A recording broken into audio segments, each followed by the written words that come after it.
continuidade às nulidades, nesse segundo vídeo, e terminando o último princípio de nulidades, ele fala do princípio da convalidação. O princípio da convalidação está previsto no 572 do Código de Processo Penal, que dispõe o seguinte: as nulidades previstas no 564-3D, segunda parte, GH e 4, considerar-se-ão sanadas. Só que, apesar dele mencionar aqui 564-3, que seriam as denominadas nulidades relativas, previstas no 564, a convalidação ela se dá não apenas na nulidade relativa. Eu também tenho a possibilidade de convalidação na nulidade absoluta.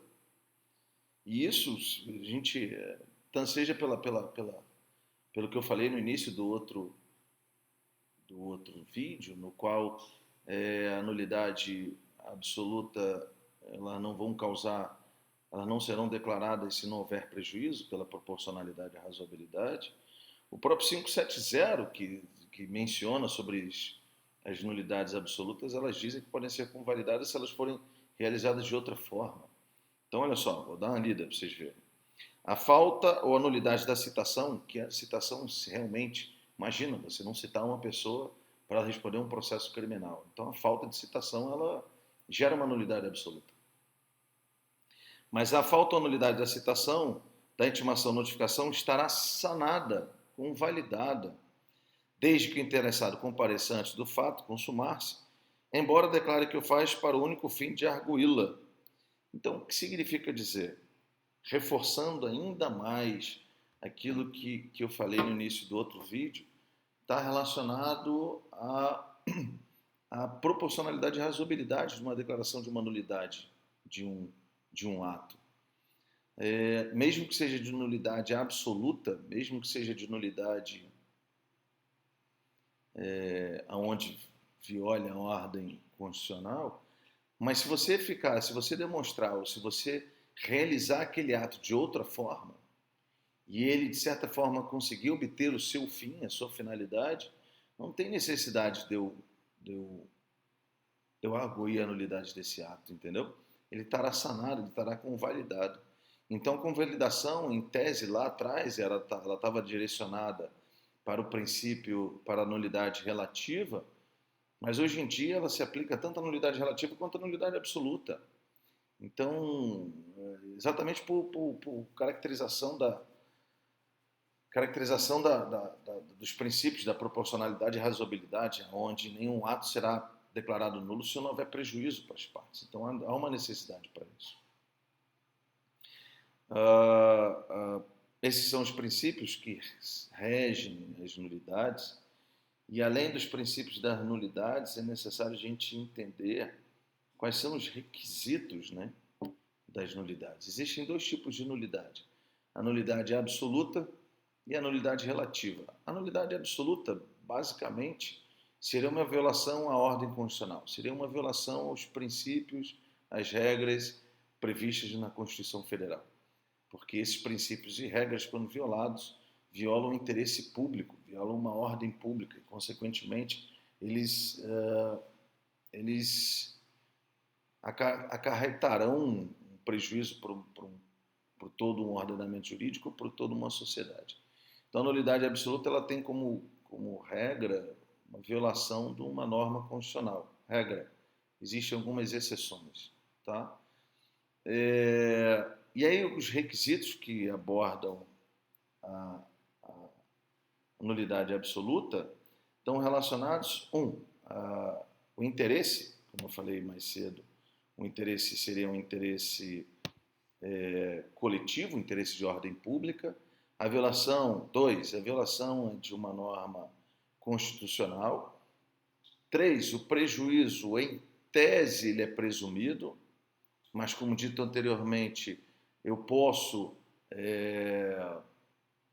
o Estado passa a ter o ônus probatório de demonstrar que não houve o prejuízo, e se ele conseguir demonstrar isso, consequentemente, não declarar, irá declarar a nulidade.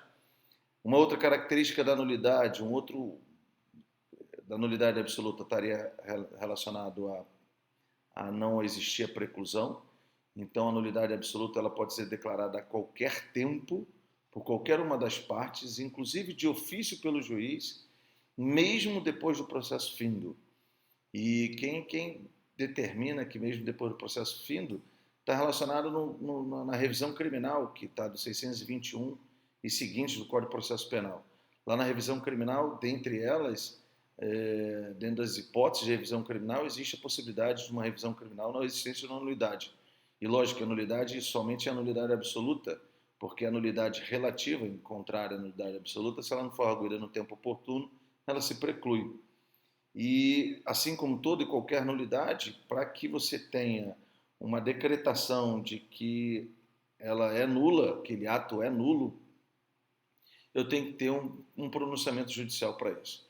Não é a mera existência, não é a mera ocorrência dessa nulidade sem uma decisão judicial sobre ela que possa determinar uma nulidade absoluta. Há uma necessidade de um pronunciamento judicial para que reconheça essa nulidade absoluta. Em contrapartida, os requisitos da nulidade relativa, eles são um pouco contrários à da nulidade absoluta, já que a nulidade relativa, a violação geralmente de interesse das partes, não é de ordem pública, e esse interesse das partes, somente elas podem arguir, então o juiz não pode arguir de ofício, elas que devem arguir, e se elas têm o ônus de arguir e comprovar o prejuízo, elas só podem fazer isso no tempo oportuno. A maioria das nulidades relativas, elas estão relacionadas às violações à matéria infraconstitucional.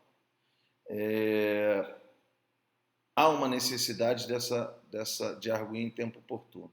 Aí, geralmente, as pessoas dizem qual seria esse tempo, ou quando é que eu deveria me manifestar para arguir uma nulidade relativa, já que a absoluta, como dito, ela pode ser arguida a qualquer tempo, mesmo depois do processo findo. A nulidade relativa ela pode ser arguida no primeiro momento posterior a que a parte vai se manifestar nos autos. Então, seria o último assim, tempo, a preclusão total seria no momento posterior em que a parte iria se manifestar nos autos. Então, se ocorre, por exemplo, uma nulidade relativa antes ou no inquérito ou na formação da investigação, em tese ela tem que ser manifestada até a denúncia. Existe uma discussão doutrinária sobre a possibilidade de ocorrência de nulidade no inquérito policial. Uns dizem que é mera irregularidade. Entretanto, o Estatuto da OAB já vem trazendo uma nulidade no inquérito policial, que é a não assistência por advogado no depoimento do seu constituído quando ele estiver sendo ouvido como um dos acusados. Ainda não tem um posicionamento final determinado pelos tribunais superiores se essa nulidade é absoluta ou relativa, mas essa deveria ser arguida, se fosse o caso, pela acusação no momento do oferecimento da denúncia. Se ocorre uma nulidade posterior ao oferecimento da denúncia, consequentemente, e a parte que tem interesse de manifestar sobre isso, se for o réu, ele terá que arguir essa nulidade na resposta à acusação. Então, por exemplo, uma incompetência territorial, que pelo posicionamento jurisprudencial é de nulidade relativa, se o réu não argumentar na resposta à acusação, preclui, ele não pode mais se manifestar sobre isso. Ou seja, ela se convalida, ela se torna sanada dentro dos autos. Seria uma aceitação tácita pelo acusado de uma incompetência territorial. As outras incompetências material e pessoal, por prerrogativa de função, essas são de nulidade absoluta caso elas ocorram. Então, esses são os requisitos para uma nulidade absoluta e uma nulidade relativa. É interessante a gente observar e ponderar sobre os atos que sejam realizados pelo magistrado, pelas partes, todos os atos de qualquer tipo de procedimento que se faça, seja procedimento ordinário, sumário, qualquer um que aconteça, você acaba tendo a possibilidade de você fazer uma análise relacionada aos princípios, levando em conta que a nulidade, seja ela absoluta ou relativa, ela pode ocorrer de duas situações. Ela pode ocorrer pela ausência total do ato, o ato não foi praticado, aquele ato processual não foi praticado, ou aquele ato processual foi realizado de forma diferente do que preconiza a legislação.